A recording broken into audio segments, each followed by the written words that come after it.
I'm Danielle, your host of the Abridged to Motherhood podcast, the place where moms like you learn to thrive, not just survive through pregnancy, birth, and postpartum. I'm a birth and postpartum doula and a mom of two who's been where you are. My first pregnancy was filled with so much excitement, but it was also marked by stress, anxiety, and fear of the unknown. I thought I had everything mapped out, but when postpartum hit, I realized how unprepared I was for the physical, emotional, and mental toll of motherhood. It was overwhelming, lonely, and nothing like I imagined. When I found out I was pregnant again, I knew I needed to approach things differently. I made it my mission to not only prepare for postpartum, but to prioritize myself in the process. That shift changed everything. Now I'm here to help you do the same. Whether you're navigating your first pregnancy, feeling buried under endless advice, or struggling to figure out what you actually need for postpartum, this podcast is your safe space. You'll find practical tips, honest conversations, and expert insights to help you feel informed, supported, and empowered through every stage of motherhood. If you're ready to feel confident, prepared, and truly supported in your motherhood journey, stick around.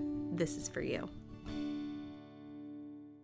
Hey there, friend. I am super excited you are here, and today's episode is a topic I am super passionate about, and that is why you need to have a postpartum plan.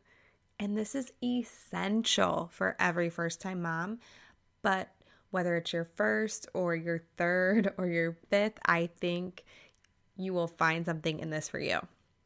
Postpartum is often such an overlooked part of the pregnancy journey because so many moms focus all of their energy on preparing for labor and delivery, forgetting about all the immense changes that happen once that baby is born and in your arms. So by the end of this episode, you'll understand the 5 key reasons why creating a postpartum plan can make all the difference in feeling supported, prepared, and empowered during what could be a kind of chaotic early first months of motherhood. In what can be often a really chaotic first few months of motherhood. As someone who's worked with many moms as a postpartum doula, I'm here to help you shift your mindset and get ready for life after baby before the baby even arrives. And why the heck does this matter? Well, many first-time moms don't know what to expect after childbirth, which can lead to anxiety and overwhelm. And without a plan, it's easy to feel lost or unprepared when your baby finally arrives. Second, I think there's a lot of issues with our expectations versus reality. The reality of life with a newborn is often different from what many expect.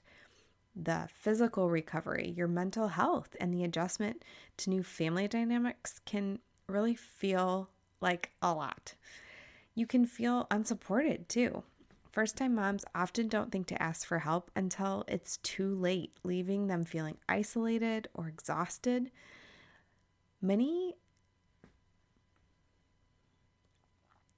It's really easy to feel like you have to do it all on your own, which can lead to burnout pretty quickly. And also, without a roadmap, many moms don't even know where to start or what's truly important to focus on during the postpartum period. So let's get into those reasons why you need a postpartum plan, just like you need a birth plan. Reason number 1, your physical recovery really needs your attention. It's so easy to get wrapped up in taking care of that baby, but in turn, you end up neglecting yourself, your sleep, your nutrition, exercise. And a common mistake that many moms make is not planning for that recovery. Things like hiring a postpartum doula, scheduling visits to a pelvic floor therapist, and it can really end up delaying your physical recovery and increasing your discomfort if you don't take the time to rest and really prioritize your own physical recovery. Let's talk some actionable tips now. So first of all, I mentioned hiring a postpartum doula, and If you don't know what a postpartum doula is, you need to, okay? A postpartum doula is someone who comes to take care of you after the baby arrives. She's going to make sure that you get the food that you need, the rest that you need, clean up your house, take care of baby if you need a break, all those wonderful things. So get on Google, find one in your area, see if it is within your budget, see if possibly your insurance covers it, or some companies are starting to offer the ability to use your HSA and FSA funds toward a doula. So do some research. And the next thing I want you to do is get out your calendar, get out your phone, and I want you to schedule some appointments that are going to help prioritize your postpartum recovery. So if you know your due date is at the end of June, for example, in early September, you've passed that 6-week mark, I want you to make sure that you're scheduling an appointment with your chiropractor, an appointment with a pelvic floor therapist, maybe a massage, anything to help you in that postpartum recovery. Reason number 2 I want you to create a postpartum plan is because perinatal mental health issues are on the rise, and I want you to really prepare for the possibility that it could be something that you struggle with postpartum, and it is absolutely more than okay to need help, okay? Everyone experiences the baby blues, but many moms end up facing extreme anxiety, depression, rage, even a small percentage of moms suffering from postpartum psychosis. I do not want you to be caught off guard. So having a plan for seeking mental health support before the baby arrives can make it so much easier to act and act quickly if that help is needed. Please, please do not make the mistake of ignoring your feelings of stress, mental exhaustion, fatigue. Okay, they use lack of sleep as a torture method, and it can make our brains just go haywire, okay? Thinking this is just a normal part of motherhood is not the case. It can end up leading to deeper mental health struggles along the way. So what I want you to do is to have a list of trusted professionals ready. Finding a counselor who is perinatal mental health certified is key. Do a Google search. See what support groups are in your area.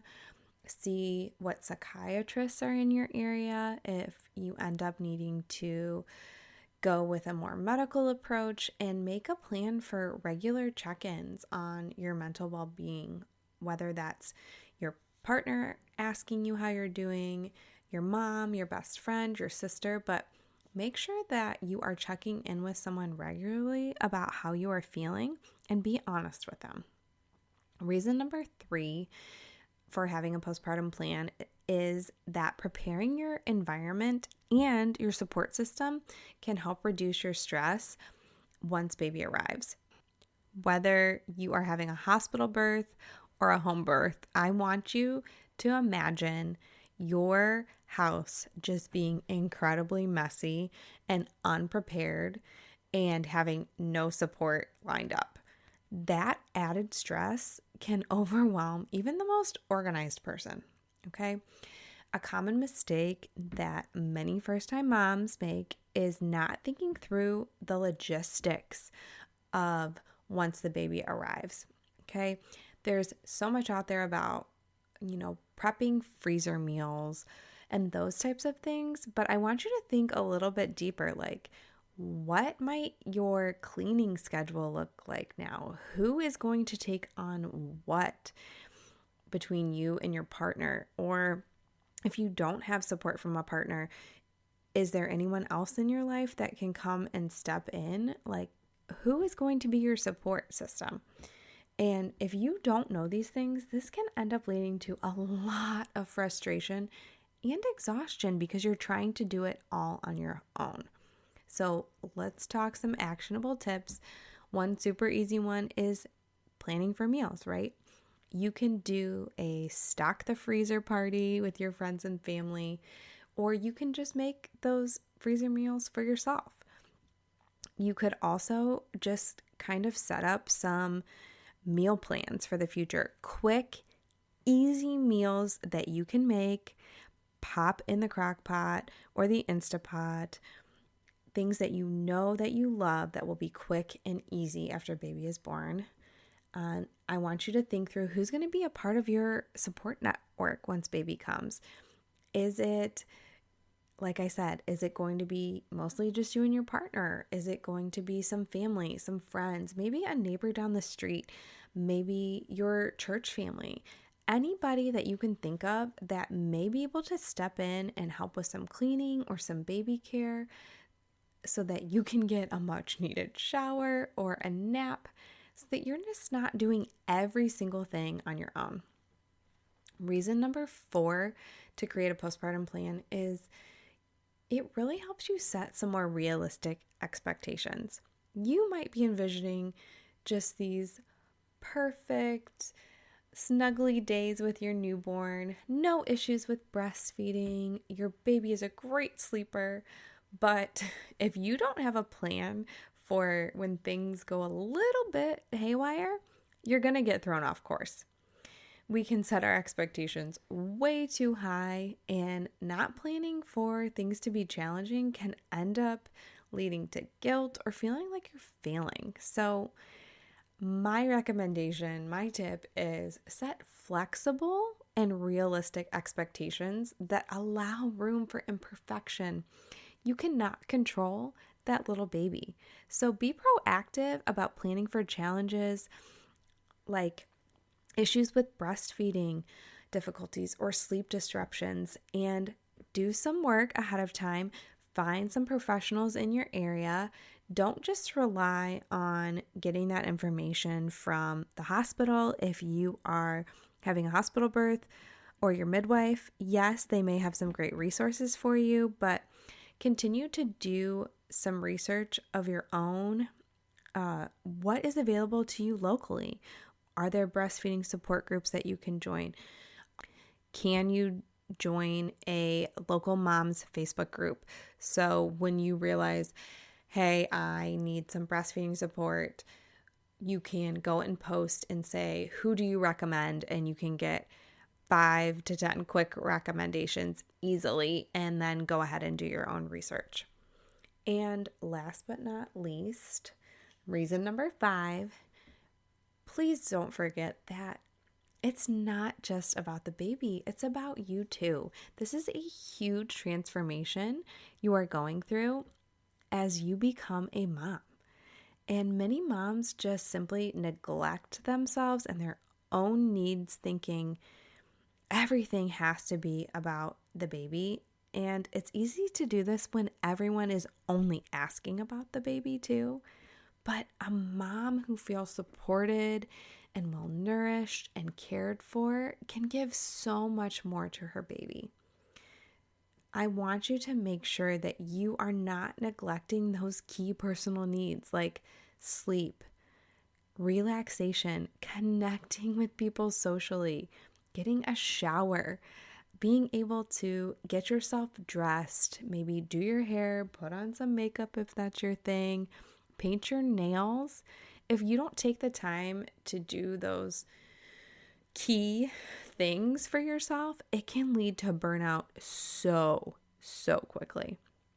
So part of that postpartum plan is writing down your own needs, whether that's time for your self-care, help with baby care, or your social support system, and then communicate those things to whoever is part of your support network. Again, whether that's, just you and your partner, or if it's family and friends, if you're going to hire anyone to be a part of that team, make sure that you are communicating your needs. Let's just do a quick recap of the things that you can do now as a part of a postpartum plan to prioritize yourself after baby's born. Create a quick checklist for your physical recovery. like what doctor visits or therapy appointments you want to set before the baby comes. Develop a postpartum mental health plan, including therapy options, support groups, and self-care practices. Make sure you organize your postpartum support system. Who is going to be a part of that? Number 4, set realistic expectations. And number 5 was prioritizing your own well-being in the postpartum plan by identifying your needs for self-care, sleep, and mental support. You truly deserve to have a plan that helps you thrive, not just survive in those early months with a newborn. And if you're thinking to yourself, this podcast was great, but I really need to have something that I can look at, take notes on, well, don't worry. I have a free resource for you. It's called the New Mom Survival Guide, the first 30 days, to help you get started in taking charge of your well-being. And all you have to do is either go to the show notes and click on the link, or go to my website, abridgetomotherhood.com/newmom, and you can download that free resource straight to your inbox. Thanks so much for tuning in to the Abridged to Motherhood podcast. I'm so glad you were here today.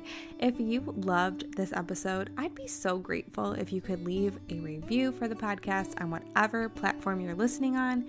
Share it with a friend or snap a screenshot and tag me on social media. If you decide to leave me a review, go to abridgetomotherhood.com/review. That link is also in the show notes so that I can send you a little gift in the mail. Your support helps other moms to find the podcast, and it truly means the world to me. Remember, your motherhood journey deserves your care and attention. Until next time, keep showing up for yourself, mama, and don't worry, I'm here to help every step of the way. See you soon.